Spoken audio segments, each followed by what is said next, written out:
അവളൊരു കുടുംബത്തിൽ പിറന്ന കുട്ടിയാണെന്നാ ഞാൻ കരുതിയത്. പക്ഷെ അങ്ങനെയല്ലെന്ന് അവൾ ഓരോ വട്ടവും തെളിയിച്ചുകൊണ്ടിരിക്കുക. എന്റെ മോനെയും കൂട്ടുപിടിച്ച് അവൾ എനിക്കെതിരെ പടയൊരുക്കം നടത്തുക. അമ്മേ, അമ്മ എന്തൊക്കെ വിഡ്ഢിത്തരായി പറയുന്നത്? ആ അതേടാ, ഞാൻ വിഡ്ഢിയാ. നിന്നെയും അവളെയും എല്ലാവരെയും ഞാൻ വിശ്വസിച്ചു പോയി.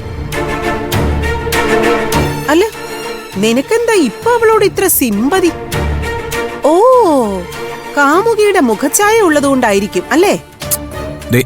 അമ്മ ആവശ്യമില്ലാത്ത കാര്യങ്ങൾ പറഞ്ഞ കാട് കയറല്ലേ. അമ്മയ്ക്ക് ഇത് എന്താ പറ്റിയത്? ദൈവ സഹായിച്ചേ ഇപ്പൊ ഒന്നും പറ്റിയിട്ടില്ല. ഇനി അങ്ങോട്ടും ഒന്നും പറ്റാതിരിക്കാനാ ഞാൻ ഓരോരുത്തരെയും നിർത്തേണ്ടടുത്ത് നിർത്തിയിരിക്കുന്നത്. പക്ഷേ അത് എന്റെ മോന് മാത്രം മനസ്സിലാവുന്നില്ല. നിനക്ക് നീ വിചാരിക്കുന്ന കാര്യം മാത്രം നടന്നാ മതി.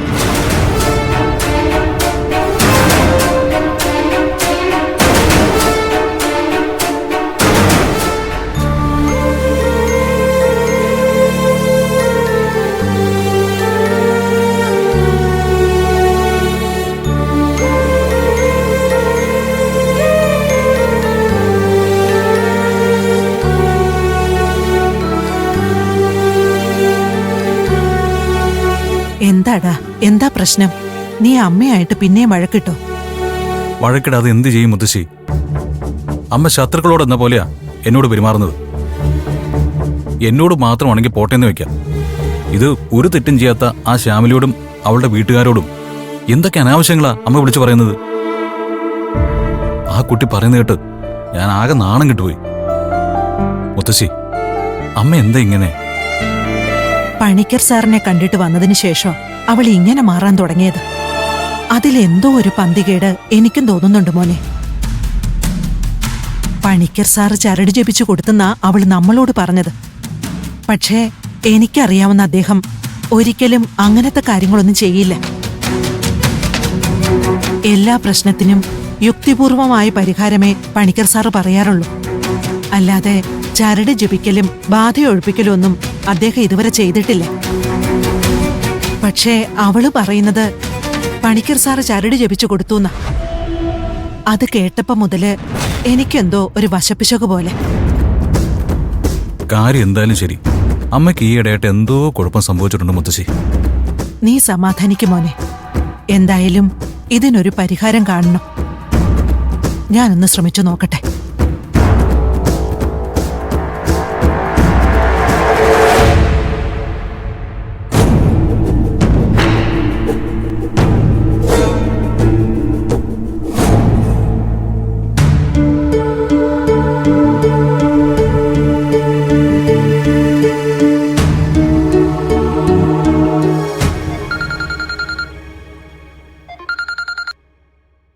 ഹലോ ഹലോ, പണിക്കർ സാറല്ലേ? സുകുമാരിയാണ്. ആ, മനസ്സിലായി മനസ്സിലായി. സുകുമാരിയമ്മയെ കുറെ നാളായല്ലോ ഇങ്ങോട്ട് കണ്ടിട്ട്. ഇടയ്ക്ക് ശ്രീകല ഇവിടെ വന്നിരുന്നു. അക്കാര്യം ചോദിക്കാൻ വേണ്ടി തന്നെയാ ഞാനിപ്പോ വിളിച്ചത്. എന്താ, എന്തു പറ്റി? ചോദിക്കുന്നതുകൊണ്ട് പണിക്കർ സാറിന് വിഷമമൊന്നും തോന്നരുത്. ശ്രീകല അവിടെ വന്നപ്പോ പണിക്കർ സാറ് ചരട് വല്ലതും ജപിച്ചു കൊടുത്തായിരുന്നോ? ഞാനോ? ഇല്ലല്ലോ, ഞാൻ അങ്ങനെയൊന്നും ചെയ്യില്ലെന്ന് അറിയില്ലേ? അല്ല, അതെനിക്കറിയാം.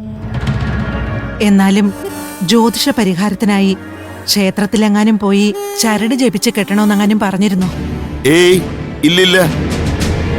ദേവീ ക്ഷേത്രത്തിൽ പോയി ശ്രീകലയുടെയും മകന്റെയും പേരിൽ അർച്ചന കഴിപ്പിക്കണമെന്ന് മാത്രമേ ഞാൻ പറഞ്ഞിട്ടുള്ളൂ. അല്ലാതെ മറ്റൊന്നും ഞാൻ പറഞ്ഞിട്ടില്ല. അല്ല, എന്താ ഇപ്പൊ അങ്ങനെ ഒരു സംശയം തോന്നാൻ? അല്ല, ശ്രീകലയുടെ കയ്യില് ഒരു ചരട് കണ്ടിരുന്നു. ചോദിച്ചപ്പോ പണിക്കർ സാർ കൊടുത്തതാണെന്ന് പറഞ്ഞു. ഞാൻ അങ്ങനെ ചരടൊന്നും ജപിച്ചു കൊടുക്കാറില്ലെന്ന് സുകുമാരിയമ്മയ്ക്ക് അറിയാലോ. അങ്ങനെ ഒരു ചരട് ശ്രീകലയുടെ കയ്യിൽ കണ്ടിട്ടുണ്ടെങ്കിൽ അത് മറ്റാരെങ്കിലും പറഞ്ഞിട്ട് ചെയ്തതാവും. അതിലെന്തോ അപാകതയുണ്ടെന്ന് കൂട്ടിക്കൊള്ളൂ. അതെ പണിക്കർ സാറേ, ചരട് കെട്ടിയതിനു ശേഷം അവളുടെ സ്വഭാവത്തിന് ആകെ ഒരു മാറ്റം വന്നിട്ടുണ്ട്. എന്നോട് സന്ദീപിനോടും ഒക്കെ എടുത്തടിച്ച പോലുള്ള പെരുമാറ്റോ. ഞങ്ങളോട് ഒരുതരം ശത്രുക്കളോടെന്ന രീതിയിലാ അവളുടെ പെരുമാറ്റം. അതുമാത്രമല്ല, മിക്കപ്പോഴും പരസ്പരം ബന്ധമില്ലാത്ത കാര്യങ്ങളാ പറയുന്നതും ചെയ്യുന്നതും ഒക്കെ. എങ്കിൽ സൂക്ഷിക്കണം സുകുമാരിയമ്മേ.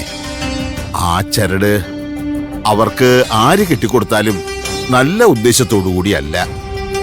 ഈശ്വര, അതിലെന്തോ ഒരു ചതി ഒളിഞ്ഞു കിടപ്പുണ്ട്. എന്റെ ഈശ്വര, എനിക്കും തോന്നി പണിക്കർ സാറേ. ഇനിയിപ്പോ എന്താ ചെയ്യേണ്ടത്? ഒരു കാര്യം ചെയ്യ. മകളുടെ കയ്യിൽ കെട്ടിയിരിക്കുന്ന ആ ചരട് അവൾ അറിഞ്ഞോ അറിയാതെയോ അഴിച്ചെടുക്കുക. അതിനുശേഷം പുഴയിലോ കടലിലോ ഒഴുക്കിക്കളയുക.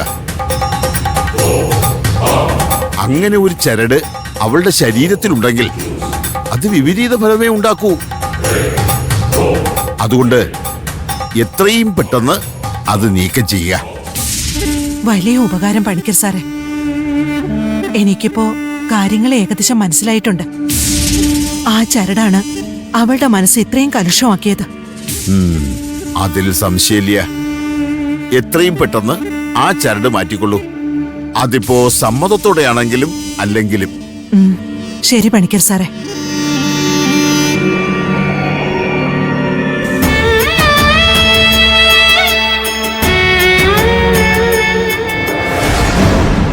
സത്യമാണോ മുത്തശ്ശി?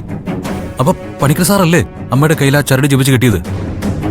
ഞാൻ പറഞ്ഞല്ലോ സന്ദീപേ, എനിക്കറിയാവുന്ന പണിക്കർ സാറ് ഒരിക്കലും സ്വന്തമായി ചരട് ജപിച്ച് ആർക്കും കൊടുക്കാറില്ല.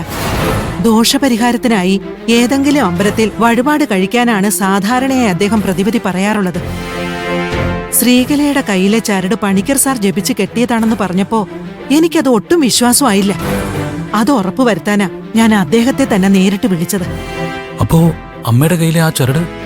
ഒരു സംശയവും ഇല്ല, അതേതോ ദുർമൂർത്തിയുടെ പ്രയോഗം തന്നെയാ. ആരോ ശ്രീകലയെ പറഞ്ഞ് തെറ്റിദ്ധരിപ്പിച്ച് ചെയ്തതാവാനേ വഴിയുള്ളൂ. മോനെ സന്ദീപേ, നമുക്ക് എത്രയും പെട്ടെന്ന് അവളുടെ കയ്യിൽ നിന്ന് ആ ചരട് അഴിച്ചു മാറ്റണം. അത് അവളുടെ പക്കലുള്ളതുകൊണ്ടാ ഈ അനർത്ഥങ്ങളൊക്കെ ഇവിടെ സംഭവിക്കുന്നത്. അത് അഴിച്ചെടുക്കാൻ അമ്മ സമ്മതിക്കുമെന്ന് എനിക്ക് തോന്നുന്നില്ല മുത്തശ്ശി. അവളായിട്ട് അറിഞ്ഞ് സമ്മതിച്ചില്ലെങ്കിൽ അറിയാതെയാണെങ്കിലും അത് എത്രയും പെട്ടെന്ന് നീക്കം ചെയ്യണം.